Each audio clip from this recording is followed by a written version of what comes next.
আজকে সকালে নাস্তায় বানাবো গোলার রুটি। সকাল সকাল চলে আসছি থালা বাসনগুলো মেজে নেওয়ার জন্য। অনেক দিন পর আমি এই ঠান্ডা পানি দিয়ে থালা বাসন মাজছি। অনেক দিন ধরে তো কোনো কাজকর্মই করা নেই। তো আজকে সকালে যেহেতু দায়িত্ব পড়ে গেছে রান্নার, তো ভাবলাম যে সমস্ত কিছু আগে গুছিয়ে নিই। তো ভাবছি কি রান্না করব, একটু ঘুরে ফিরে দেখলাম ভাবির ঘরে কি আছে। তো এখানে দেখলাম আটা আছে। রুটি বানানো অনেকটা আলসেমি লাগছে, কারণ রুটি করতে হলে ভাজি করতে হবে, আবার আটা সিদ্ধ করতে হবে। তো সেই ঝামেলা করার থেকে ভাবলাম যে এখানে পেঁয়াজ আর মরিচ দিয়ে সুন্দরভাবে গোলা করে নিয়েছি, আর এখন সুন্দরভাবে আমি ভেজে নিচ্ছি।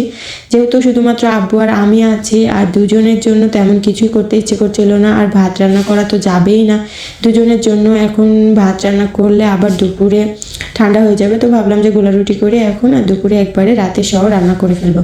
তো এই তো একে একে আমার গোলা রুটি বানানো শেষ। আব্বু তো উঠেইনি, খাইনি, আর আমি বাগানে ঘোরাফেরা করছিলাম আর একটু করে খাচ্ছিলাম। তো দেখা হচ্ছে নেক্সট ব্লগে। আমার